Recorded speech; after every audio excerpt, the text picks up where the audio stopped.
Good afternoon. Happy Monday.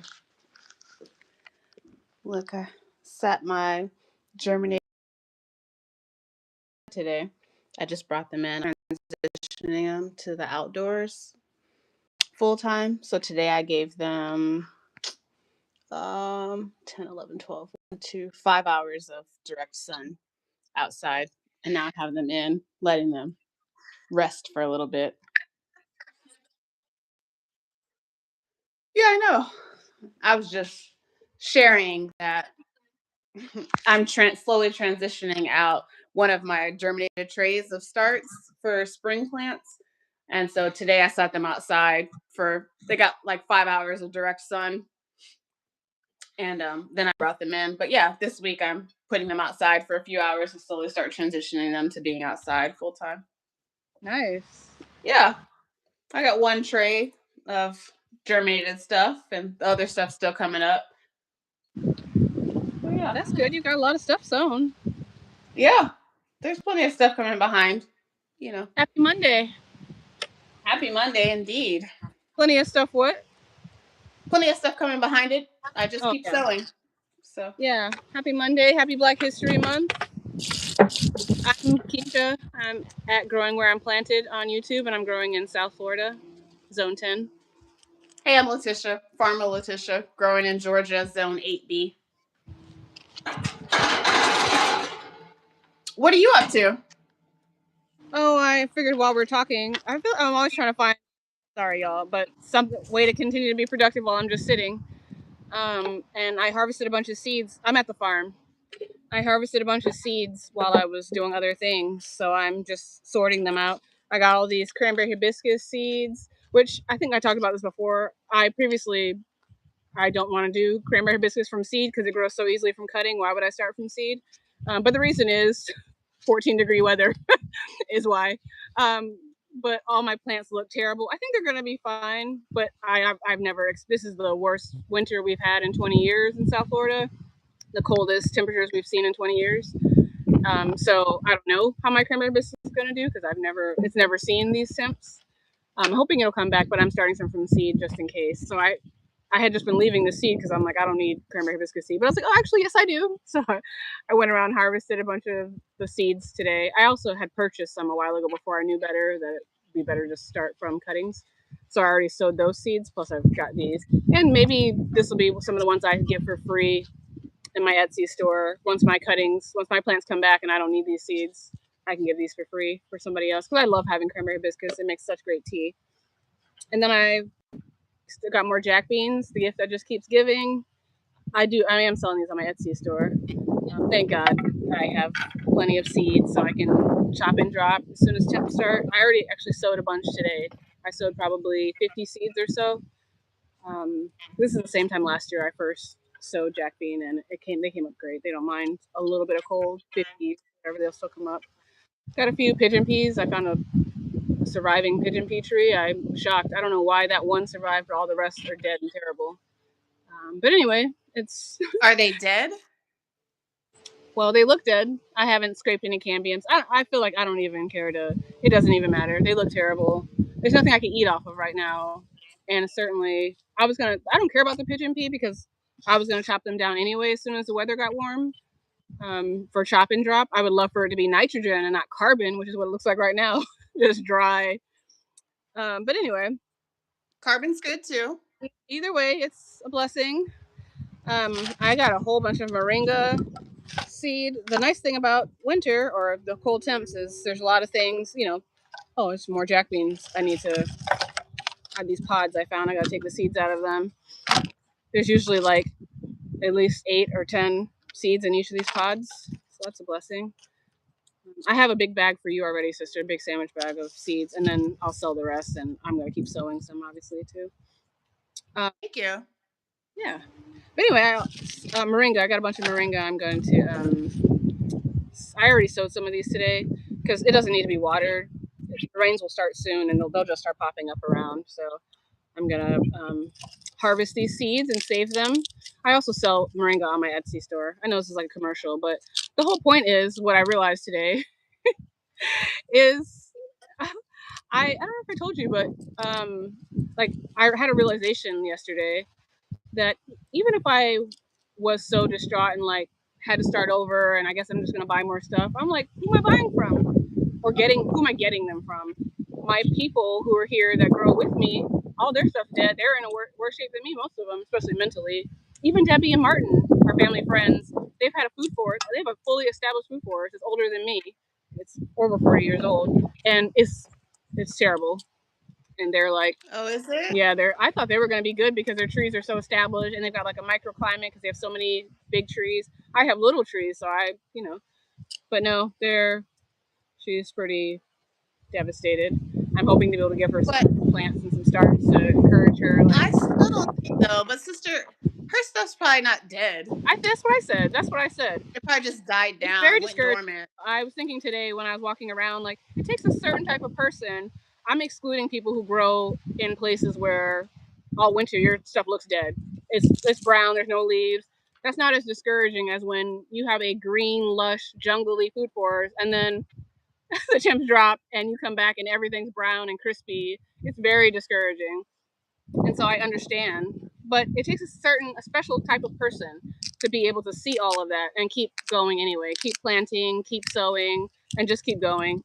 And just like avert your eyes, keep it moving. And yeah, like you said, sister, recognizing that a lot of it's probably not dead. Actually, I'll show y'all. I had some signs. Do you mind, sister? No, I don't mind. I do want to add though. I'm saying what you're describing. That's what I was gonna say. I love that.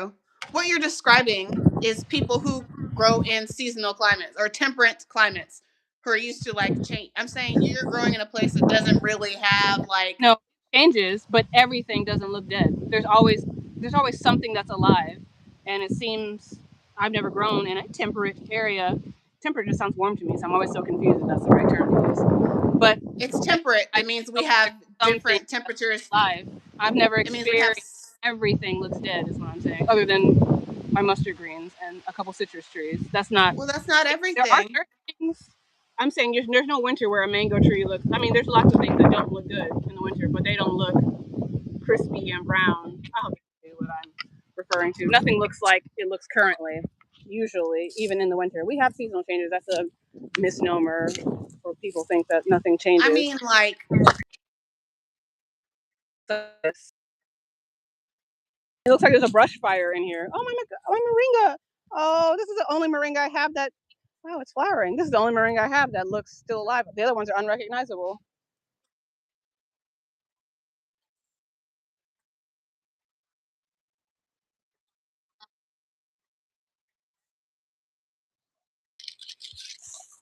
I mean, nothing. There is no time of year where things look like this. That's good mulch, though, probably. Hi, killer. I can't remember. The sun's in my eyes. Serpent, killer serpent. Sorry, the sun's on my screen. Oh, hold up. Oh, seeds. All right, we're harvesting some pigeon pea seeds, but this is a pigeon pea, and literally this was green a week ago. I'm just saying it's drastic. It's a drastic difference. This is a chocolate sapote, which is a winter fruit, and it looked great until I got temps in the teens.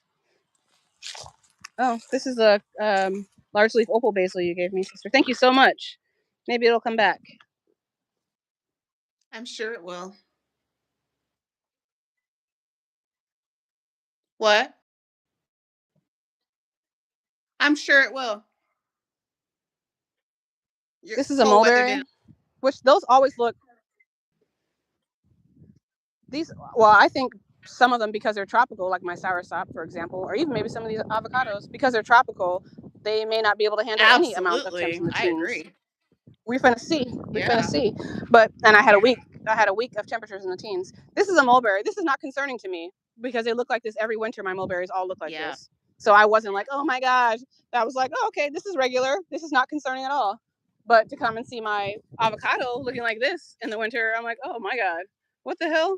Yeah, that's what my avocado looks like.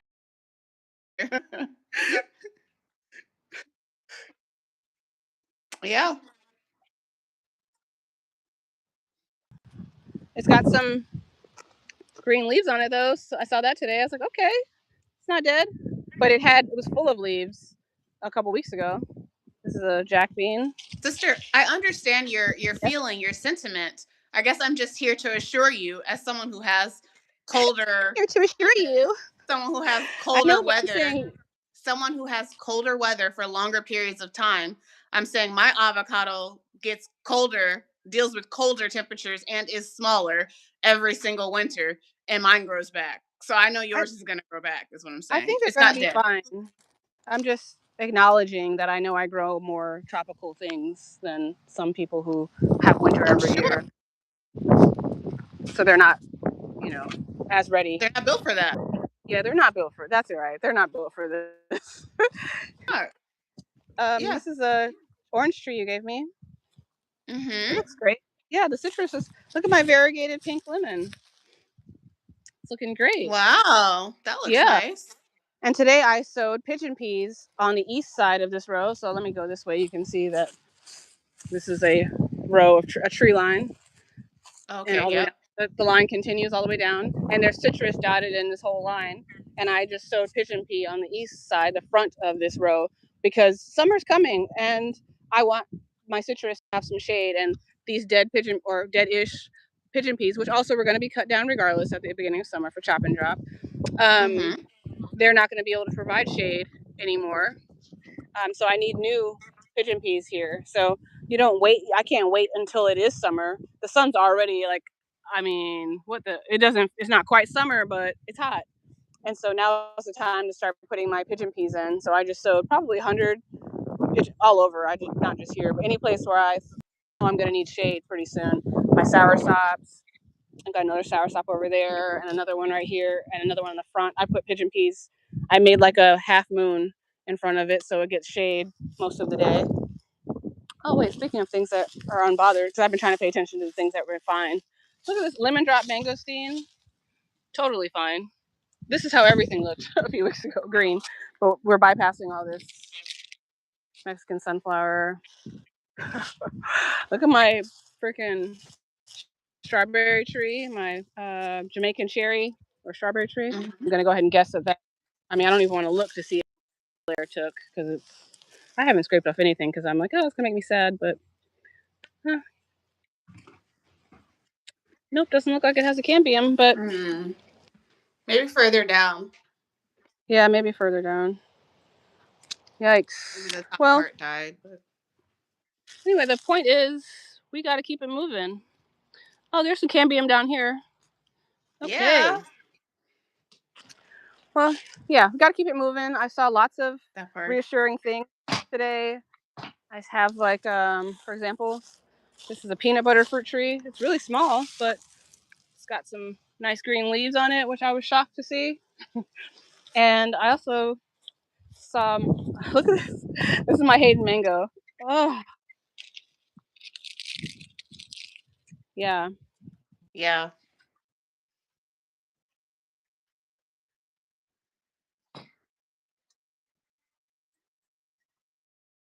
Down in here, I look down, there's more growth coming down from the roots. So even though this all looks dead and terrible, when I will cut it back, I'm just not pressed to cut it back now because for what? Anyways, it's providing some warmth because the temps are going to go back down to the 40s next week, unfortunately. Yeah. Here's another one that did great in the cold. Cat guava, strawberry guava, which they're known to be cold tolerant. Oh, see, you can see the Mexican sunflower coming up from the root, even though this looks terrible.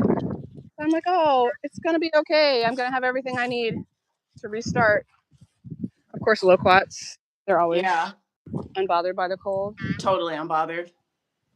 Yeah. If I had more space cleared, I was thinking I would put mine in the ground this year. So, oh yeah, see, this is my first sign of life today. I was like, oh, and I was like, what is that? But then I saw this is a Mexican sunflower cutting, and it's coming up from the root.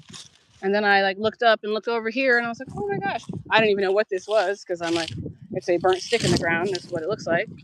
But then when I look down at the roots, I'm like, oh, it's Mexican sunflower coming back. This is also known as vegan chicken manure because it has the same nutritional components as chicken manure. So it's a great fertilizer to grow for chop and drop. It's my peanut butter fruit tree, looking very terrible. But anyway, it is what it is, you know?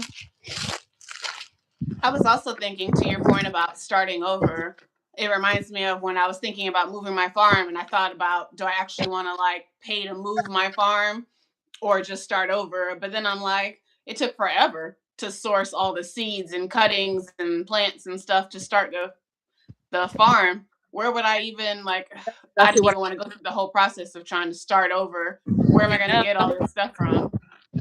that's what I was thinking today when I guess, have touched bases with other people around me who I know grow. Their stuff's terrible, so I couldn't get cuttings from them. If I was like, oh, where am I gonna get Mexican sunflower? All my Mexican sunflower is dead. I don't know who I would get cuttings from. I mean, I guess Etsy, like I did to start with, but I bought it from Etsy seller in Florida. I'm guessing her Mexican sunflower probably doesn't look great. But the good news is I won't need to buy any cuttings. But I'm just saying this is what I was thinking days ago or a week ago. It was like, but the nursery that I usually go to. I mean, I maybe they would have some stuff. I know they don't protect their stuff in the winter, but I usually buy my fruit there from their stand, and I get seed. But they don't even have any fruit because all their sellers are also got knocked out by the cold. All their producers, I mean, the fruit I think producers. for me, this is a reminder, which is why this year I did better with keeping more stuff inside in my nursery, just in case. Even though I've got stuff outside, I've got pretty much everything I left outside, but I brought in like smaller cuttings and of certain things, just in case, just Yep. in case they didn't rebound, or just in case I needed to, I don't know, whatever. And Yeah. taking a billion cuttings, even though I technically, air quotes, don't need it anymore unless all of my stuff died, which This definitely encourages our already bad habit, I guess, of always being propagating, always propagating. Like we're like, oh, why do you need more of those? Like, I don't need it right now, but yeah, it encourages us to continue doing that because, yeah, now we both already have stuff in our nursery to refill our. We're not starting from scratch. it's insurance. It's insurance, and it's Yeah, also money. It's money in the bank too. It's a savings account. You can sell it if you don't need it, or gift it, or whatever you want to do with it. But that's it's not true. just because you don't need it. I just feel like for me though, it's like the only thing, like since I've like cleared my brainwashing or whatever, it's like the only thing that really brings me security. Like knowing I have seeds or cuttings or whatever, I actually like feel better. It doesn't give me the same, like it used to. I used to have the same feeling towards money, but it doesn't do it for me like it used to. But now for me, knowing that I have a cutting or a plant or seeds, I feel more secure in my ability to like rebound or, you know, Absolutely. create something for myself or, It's also very much mindset. I also realized too the other day when I was thinking about like, oh, where am I going to get food? I realized I was like, oh, most people are probably thinking, oh, everything's dead. First of all, everything's not dead. I didn't show y'all everything. Everything's not dead. everything's But not dead. but We even if didn't I thought, believe, we wouldn't have believed you if you said it. So everything's not dead. I actually still have stuff to harvest. We didn't go over there, but I have greens and stuff I need to harvest. So I'll show you when I get up in a minute. But even if it were true that everything were dead, it didn't occur to me at once to be like, I didn't even think like, oh, I could just go to the grocery store and just get some. I don't shop at the grocery store like that. Like, I don't. I eat all local. I mean, other than like buying my grains. Of course, I'm not growing rice and Not of whatever. course. Oh, I'm not growing on a creek. I'm not growing rice or noodles or whatever. I buy that stuff, but I buy it in bulk and usually, you know, buy like 3 pounds, 5 pounds. I'm not like going to Publix or Whole Foods on a regular basis. And I don't grow everything I eat, but I have local sources of things that I do want to eat as well. But right now, all of those are also not an option. So I was like, wow, my food system has just fallen apart. Thankfully, I have things growing for myself, but I'm saying I think people are thinking or not thinking like, oh, my food system's a mess because you just go to the grocery store. But I already don't live like that, so that's why it's more dire for me to have seeds and cuttings and be getting going, and to still be out here sowing seeds and doing stuff even though most people would say, "Oh, your season looks like it's a wash. Like everything's dead. You might as well just go home, start over, whatever." But also like the idea of a wash, like that's just not even an option. Like I It's was thinking about that. yeah, because of how I already live. I'm accustomed to having high quality produce, local, seasonal, all the time. That's how I want to live. I was already just thinking last night. I'm like, damn, I'm not gonna have fruit for a while because all my trees look terrible. I mean, I'll hope that maybe some of the local stands to, or maybe some people I know who grow here, maybe their fruit will give. But I'm like, oh, what fruits can I planting now that I can harvest quicker? I mean, obviously papaya, which I'm going to be going big on papaya. I love papaya, and I have multiple varieties. Ooh, I'm so excited that one of my red lady papayas is still alive. Actually, I need to the contrast. Right next to it looks super duper dead, but then I saw one looked really alive. But anyway, that can fruit in under a year. But anyway, just thinking of like what seeds can I sow? Not really cuttings for me right now because I don't have a lot of options for cuttings. But what seeds could I grow that could be fruit sooner? Because I like to eat fruit every day. And where am I getting that from? And I know most people are like, oh, you just go to Whole Foods or whatever and buy some fruit. But I just don't do that, and I don't want to do that. I would rather I'll continue to do without for a while. I mean, it might get bad at some point. Maybe I'll go get some bananas from Whole Foods. But that'll probably be the extent of that. Where's that one? Oh, okay. So look at this one. This is a red lady. I don't want to say was.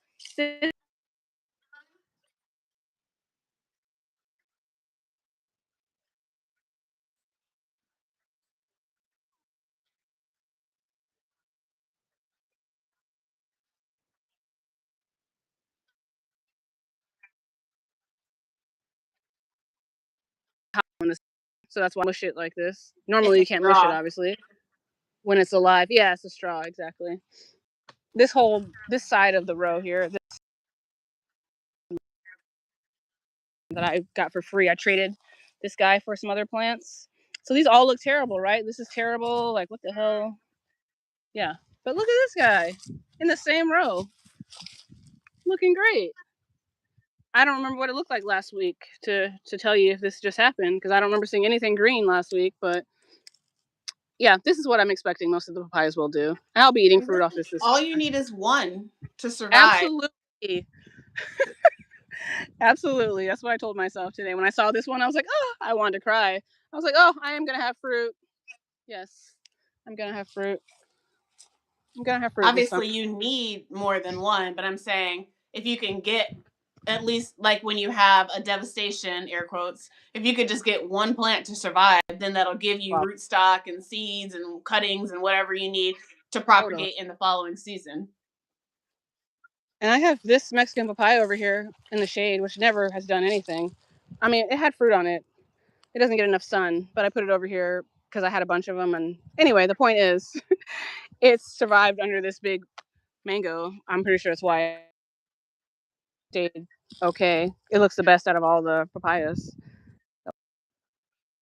That had fruit on it? Wow, yeah, I don't feel like starting to hold anything. It was just starting to flower. It had a little flower on it and a little fruit. It was like a cherry. It wasn't like a big anything. I see. It was just starting.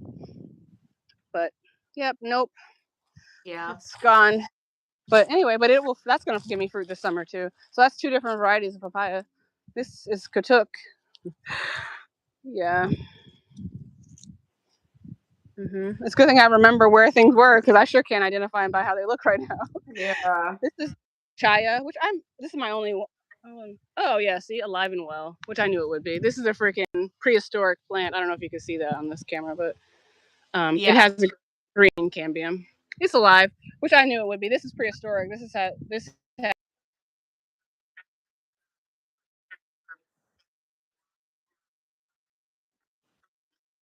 flower that looks terrible. Plant is very tropical but still than I expected. There's actually some green on it. Nice. What is that? All right. This is insulin plant. Oh, I want to be able to take cuttings this summer, so I'm happy it didn't die. Yeah, it looks like ginger, I think, or turmeric, whatever. It grows just like them. I don't think it looks like that. It used to be classified in the ginger family. I'm about to nerd out for just a second. Oh, look, here's my insulin plant. It doesn't look like ginger at all to me. Then it was reclassified. Oh, okay. Well, it looks more like chaya than a. It looks more like chaya than a ginger turmeric to me. Oh wow! Look at this avocado seedling.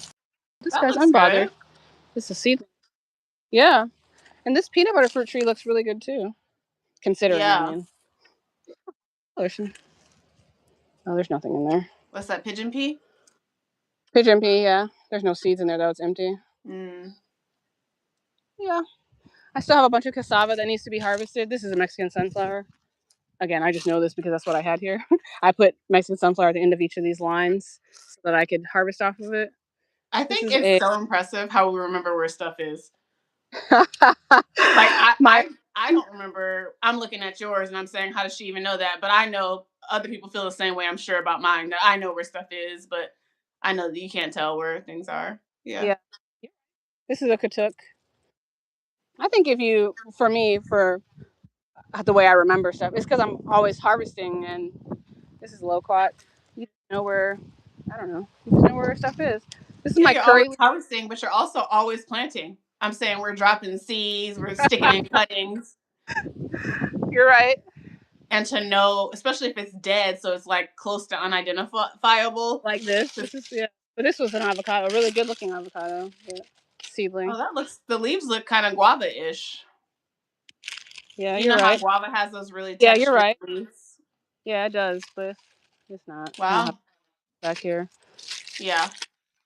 I wish I did though. Loquat looks great. I got this lady gave me, I met her on Facebook Marketplace. She gave me this for free. This is a rare Brazilian pineapple. It's a red pineapple. It actually looks great. It's totally fine. It's huge and really, really spiny. Maybe this summer I'll get some fruit off of it. We'll see. Nice. But these these pineapples are 3 years old. They haven't fruited yet. They look way better than the ones I transplanted on the other side of the farm. You said they're 3 years old? These are 3 years old, yeah. Wow. Yeah. Well, I mean, most of these are, these are 2, these smaller ones. But these big ones, these are 3. I love pineapples though, so I mean, I'm not, they should fruit. This is just one of those things for me that I probably used to complain about, but now that I know how long it takes to get a pineapple, I should never really complain about the price of a pineapple or like not being able to get enough, because now that I know, I'll also eat them slower maybe. And this was what is a muscadine grape.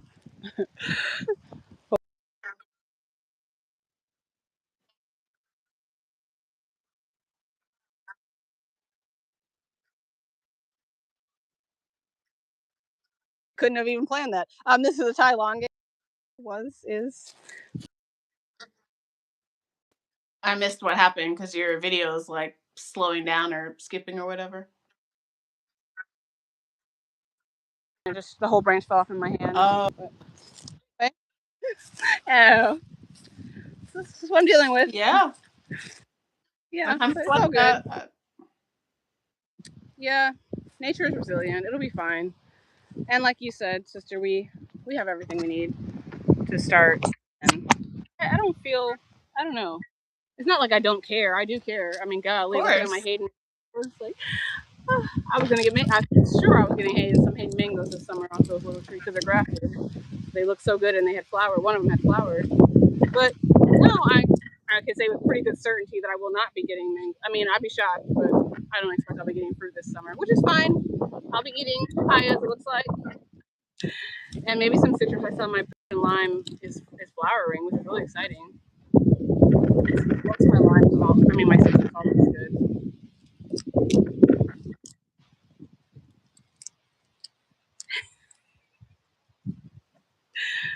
We're keeping it moving. But yes, you have to have the personality and the tenacity to be able to just see all this and keep pushing. Actually, to use it to your point, to use it as motivation, if anything, rather than I'm like, oh, I need to get back out there. And even after my lunch break today, I was like, oh, I gotta go sow some more seeds.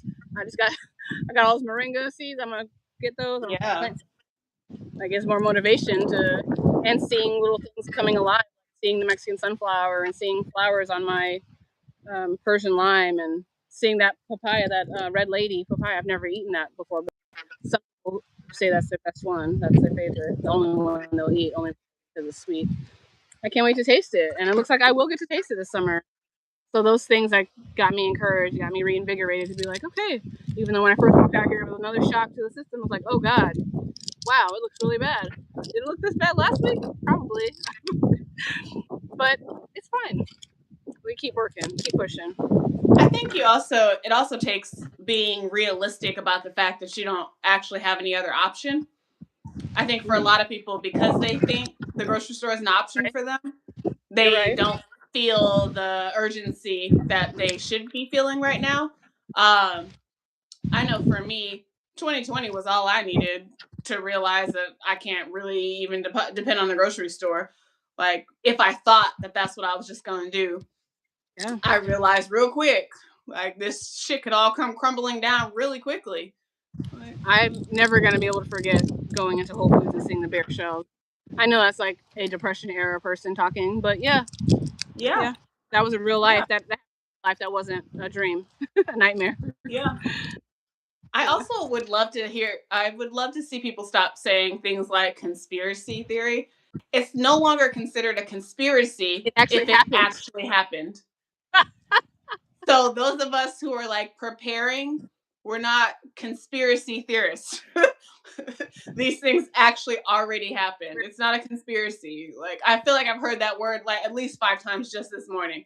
I'm like, why do people keep saying conspiracy? It's not a conspiracy. It actually happened. Like, reality. Yeah. We deal in reality and like what we can do to improve our own reality. And like I said, I already know how I like to eat, because even though yes, Publix and Whole Foods are options for me, that is low quality food to me now that I have eaten for years now, consistently eaten my own food, grown without chemicals and with taste and flavor. I don't want to go back to, obviously I'm not going to let myself starve. If I needed to, I would go to buy some food from the store before I would die. But totally. What? Totally. I'd probably forage before I go to the grocery store, but yeah. I could forage right here in my food forest. I also saw Brazilian spinach is coming back. That definitely was dead last week. It was all brown, but now it's got green. Oh. I've noticed that when it's brown like this, there's a lot of ants live inside of these. I've been identifying. So anyway, but yeah, I also put these all around these jack beans. I sowed them all around my tree. They look dead, but I know that this is basically like an IV of nitrogen. These are super nitrogen fixers, so they're going to be dropping nitrogen as soon as my plants start waking up. I'm like, as soon as it's consistently warm, my plant's going to start waking up, and I want them to already have an infusion of nitrogen going and the soil improving right around them to tell them it's time to go. It's go time. So I've just been dropping these in everywhere. Just sowed a bunch of them this morning. So I'm happy to be harvesting more. Can't have too many. This has actually been probably my most popular item on my Etsy store so far, actually. Love that. Yeah. Anyway, I still have plenty to share, but we're going to be sewing a lot. I'm going to be sewing a lot. I couldn't actually remember if you wanted any, but I already saved you a bag anyway. I'm going to put you on the farm. It's because you like quickly got offended. What I was saying was I'm not going to plant them. Yeah, like that.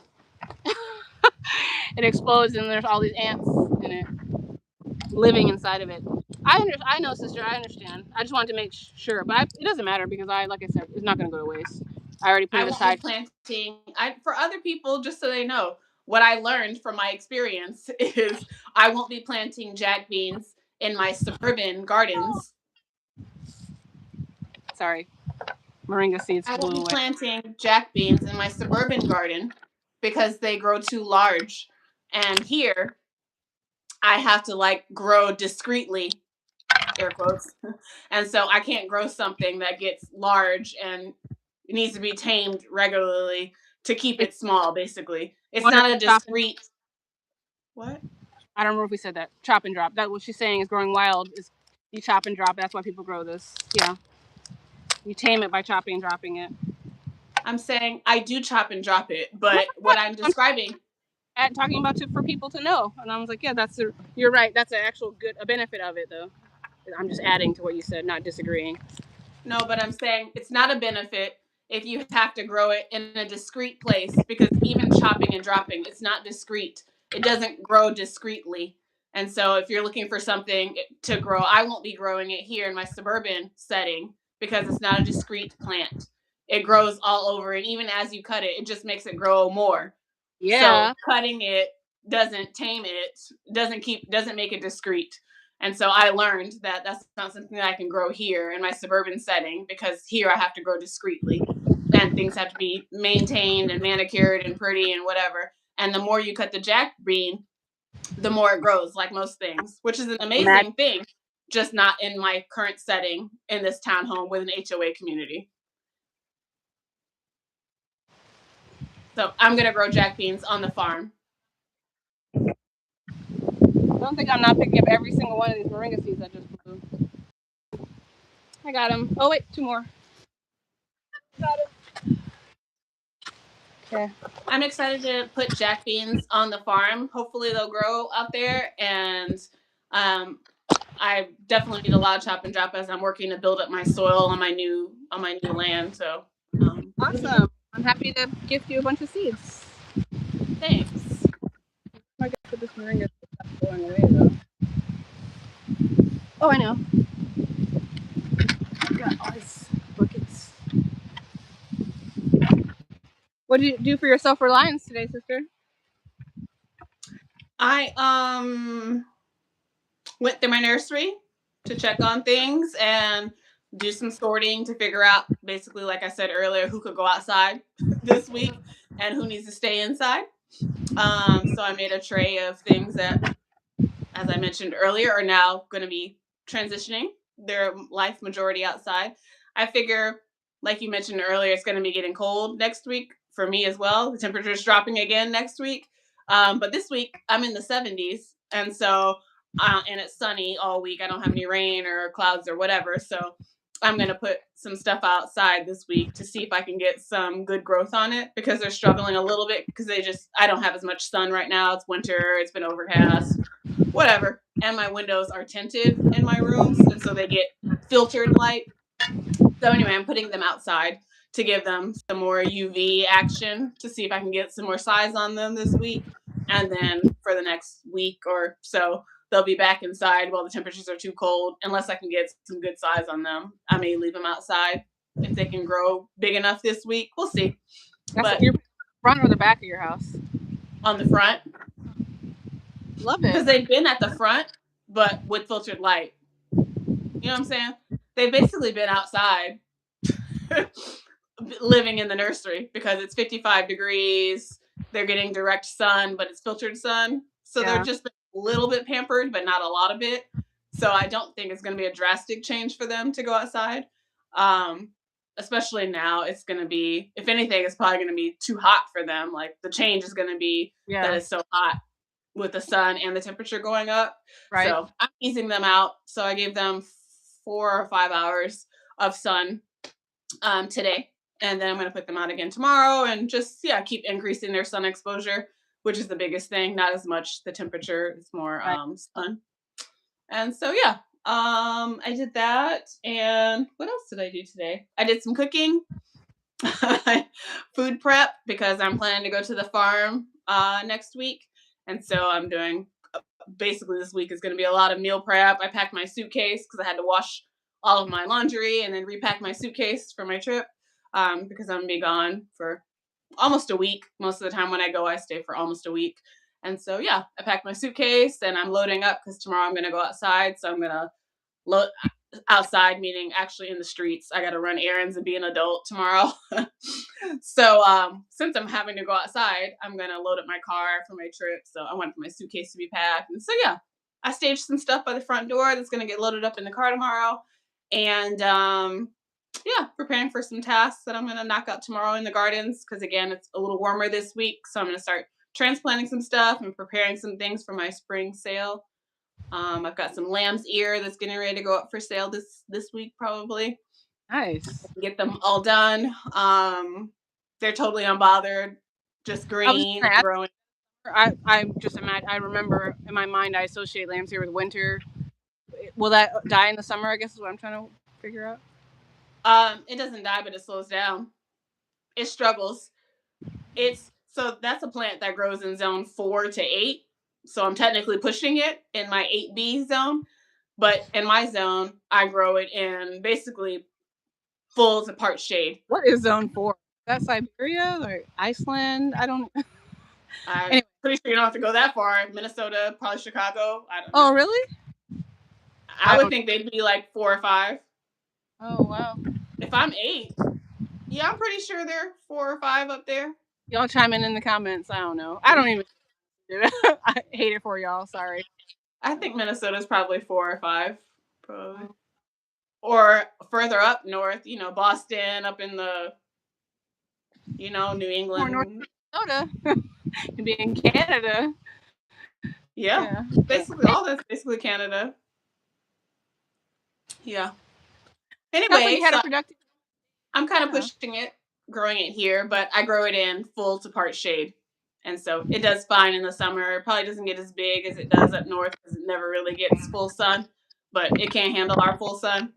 I tried that already in the front. Just gets really crispy. So yeah, anyway, I'm planning to put those up. And when we get off this call, what are you growing that for? I started it from seed because years ago. It's a perennial. It comes back every year. I like the fact that it's a perennial. I could use it as a chop and drop, but I don't. But it's also could potentially be a toilet paper supplement or substitute because it has a fuzzy, soft, it's really soft texture. It basically literally feels like a lamb's ear, which is why it's called lamb's ear. It's really soft and fluffy, and yeah, I like the contrast in the color because, again, I'm growing in an HOA community here in my little suburban setting. So it's just as important that things look pretty. That's the only way I'm able to actually grow productive stuff, is because I also focus on making it look pretty. So they don't even care about the productive stuff. They can't identify the productive things that I'm growing because they're distracted by the pretty stuff. So lamb's ear is one of the pretty things. Huh? Oh, is that why? I thought it's because so our food. That's why you can't identify what a tomato plant looks like or whatever. Yeah. No, I think they're distracted by pretty. I'm saying they don't even know. Oh, like I said, that lady, my neighbor who stopped by and asked me, what is that? It's a rose. She didn't even know what a rose looked. So I was like, I can grow anything. After I had that experience, I was like, because at first I was trying to grow things that I thought weren't identifiable, but then I'm like, these people don't even know what a rose looks like. I can grow anything out here. So anyway, I'm growing lamb's ear because it's also one of those things that's a really pretty contrast in the garden. It's a great like bordering plant. It stays low. It's a really pretty ground covering because it has like a silver / light green color to it. So it's a great little addition to the garden for things that need to look aesthetically pleasing and also have a potential use for them. So lamb's ear, that's what I'm growing as well. It looks like my sister got frozen here in her boondocks Wi-Fi. Okay, well, we'll give her a minute and see if she'll jump back on. The other thing I was thinking is the other thing I need to do when we get off of this call, I need to call back a lady who called this piece of land that I inquired about last year before I bought my 5-acre lot. She's following up with me, so we'll see where that goes. I don't know. I mean, I wasn't really planning to buy any more land this year, but you know, we'll see. We'll see what happens. Anyway, thank y'all so much for joining the Growers Group chat today. We appreciate you. We hope that you feel encouraged, motivated, urgency to do some stuff for your self-reliance today. Let us know in the comments what you're doing to get yourself set up and positioned to win for this year. And remember, you can't grow all the food that people need, but the people need all the food you can grow. Drop some seeds, propagate some stuff, get some stuff growing. Grow your groceries, y'all. We'll see you tomorrow. Same time, same place. Bye.